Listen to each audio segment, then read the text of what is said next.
Bienvenue dans la capsule Comment citer ses sources selon les styles APA et notes de bas de page.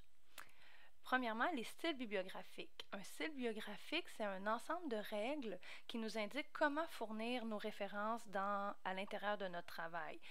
Les règles nous indiquent quelle information fournir, le titre, l'auteur, la date de publication ou autre information, et comment les écrire. Doit-on écrire le prénom en premier, le nom de famille, mettre les informations en italique, dans quel ordre les présenter?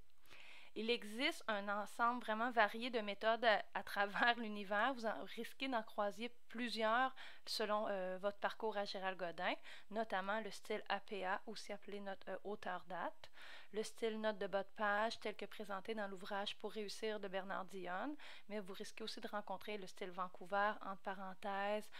Il y a une méthodologie propre au cours de philosophie aussi. Vous allez sans doute vous demander, mais quelle méthode choisir? Je vous dirais la réponse, c'est toujours demander à vos enseignants et vos enseignantes. Selon les programmes, la discipline, le cours dans lequel vous êtes inscrit, la méthode privilégiée peut être différente. Il est important de respecter les consignes propres à chaque cours. Je vous dirais même que, même quand vous allez poursuivre votre parcours à l'université ou sur le marché du travail, vous allez en rencontrer même d'autres méthodes. Il n'y a pas une méthode qui est meilleure que l'autre. L'important est de savoir quelle méthode vous devez utiliser et l'utiliser du début à la fin de chacun de vos travaux.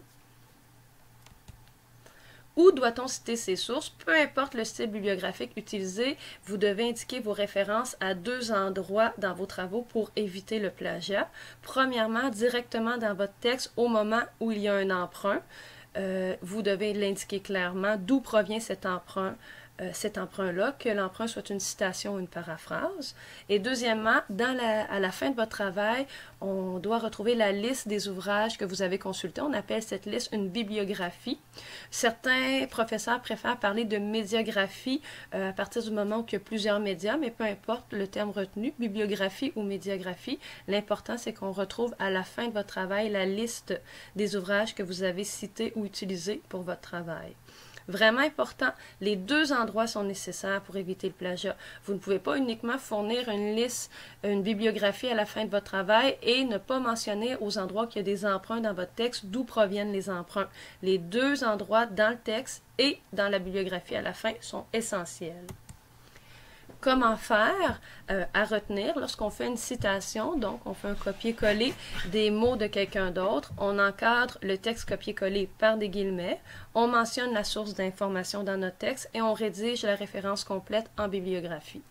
Lorsqu'on est en situation de paraphrase, c'est-à-dire qu'on reformule les mots de quelqu'un d'autre, on modifie vraiment la structure de la phrase, les termes, et on reprend seulement l'idée dans ses propres mots de l'auteur, à ce moment-là, il n'y a pas de guillemets puisque ce sont vos mots à vous, mais il faut mentionner la source d'information clairement et rédiger la référence complète en bibliographie. Le style APA, aussi appelé auteur-date, c'est une norme qui est définie par l'American Psychological Association. C'est vraiment une norme qui est plus grande que Gérald Godin. Vous allez la rencontrer dans plusieurs revues scientifiques, dans plusieurs départements universitaires aussi. Visuellement, comment cette norme-là s'applique? Lorsqu'il y a une citation ou une paraphrase, on indique la référence à l'auteur entre parenthèses, en indiquant le nom de famille de l'auteur du document auquel on fait référence, la date de publication et la page ou le paragraphe. La bibliographie en fin de travail est vraiment essentielle puisque, comme on le voit dans l'exemple, entre parenthèses, Riopel 2008, page 105, c'est vraiment insuffisant comme information pour nous permettre de retrouver la source. On ne sait même pas s'il s'agit d'un site, d'un document de travail, d'un article de revue. Il faut vraiment aller voir la bibliographie pour avoir plus de détails.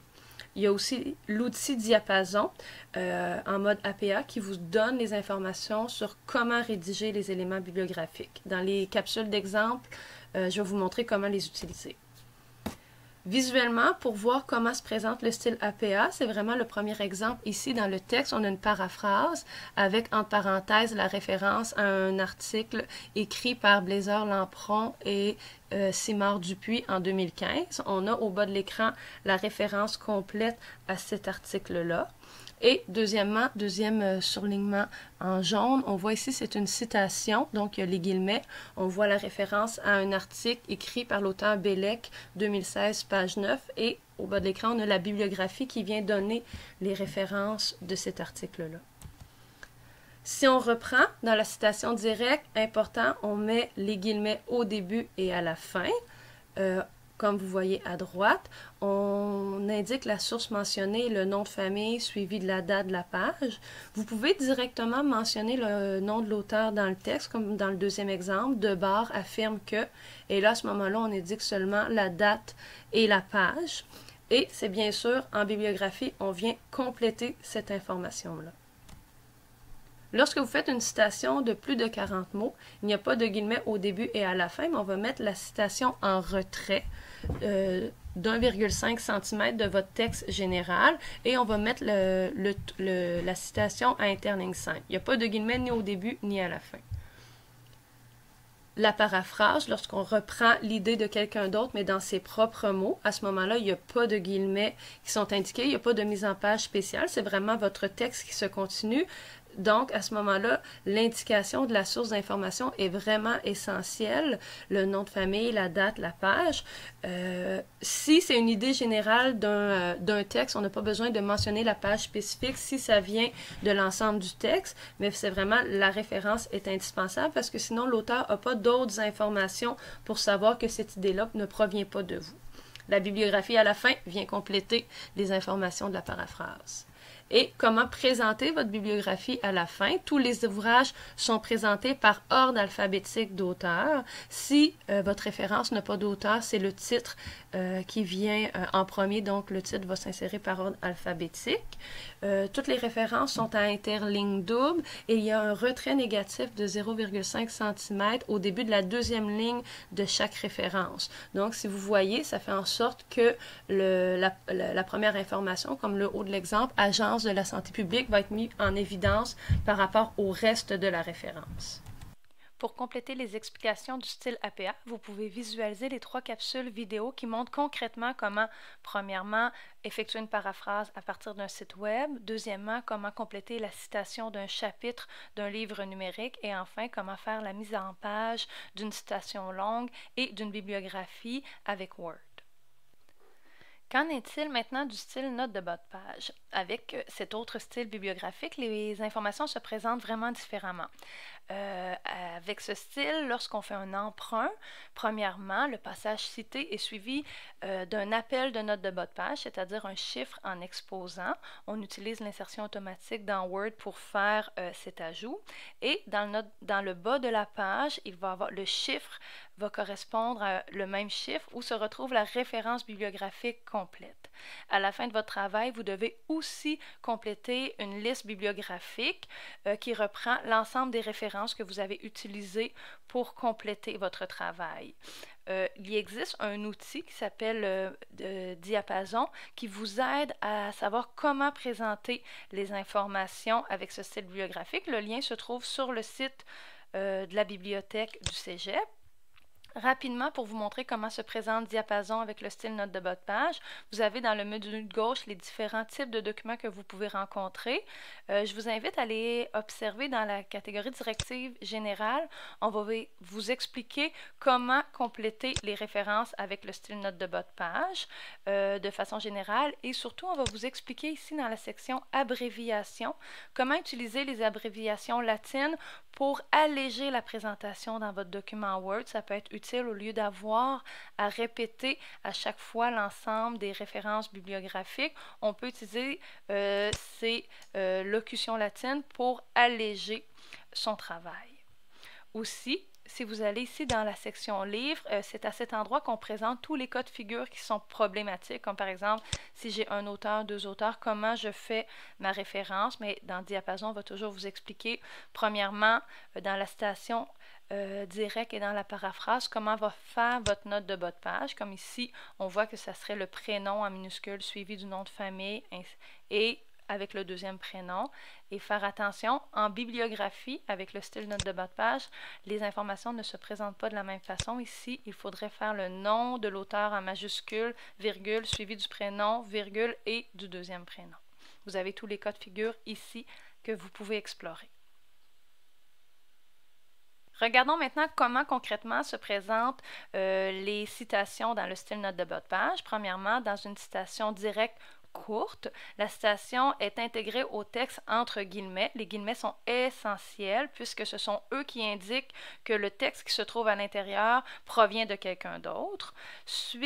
Avant la fermeture du dernier guillemet, on retrouve l'appel de note, c'est-à-dire le chiffre en exposant qui correspond à une note de bas de page dans le bas de la page avec le même chiffre, où on retrouve les informations bibliographiques. Observez que dans la note de bas de page, on commence toujours par le prénom en minuscule suivi du nom de famille en majuscule, virgule et des autres informations selon le type de source que nous utilisons. Et suite à cette note de bas de page, prenez l'habitude de tout de suite compléter dans votre bibliographie à la fin de votre travail la référence complète en utilisant les bonnes façons de procéder. Deuxième cas de figure, la citation directe longue, ce sont pour les citations de plus de 3 lignes. Dans ce cas, la citation est insérée en retrait du texte dans un paragraphe à interligne simple. Il n'y a ni de guillemets au début ni à la fin, mais l'appel de note, le chiffre en exposant, se trouve directement à la fin du paragraphe.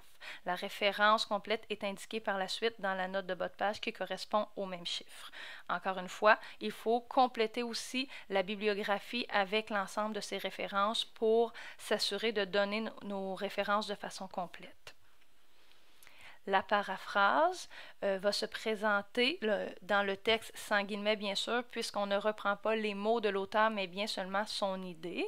Donc, à la fin de la phrase, on voit un appel de note, ce qui nous indique que l'idée présentée dans la phrase précédente ne provient d'un autre auteur, et on va suivre dans l'appel de note qui correspond à ce chiffre-là, la référence qui vient nous donner la source des idées qui sont proposées. Important, la bibliographie aussi doit être complétée et reprendre ces éléments-là. Enfin, la bibliographie en fin de travail, c'est la liste de tous les ouvrages cités dans votre texte ainsi que ceux qui vous ont aidé dans votre réflexion. Les titres sont habituellement regroupés par section. On va utiliser les types de documents qui ont utilisé. On va regrouper ensemble les ouvrages de référence, les livres, les sites internet, les articles de périodiques. Et dans chaque section, les ouvrages sont présentés par ordre alphabétique du nom de famille des auteurs. Lorsqu'il n'y a pas d'auteur, comme ici dans l'exemple dans les livres, la Sainte Bible, bien, on va aller classer directement au titre en faisant abstraction des déterminants. On va classer ici comme Sainte Bible va être classée à S selon les autres titres. Chaque référence doit avoir un retrait d'environ 1 cm au début de la deuxième ligne et des lignes subséquentes.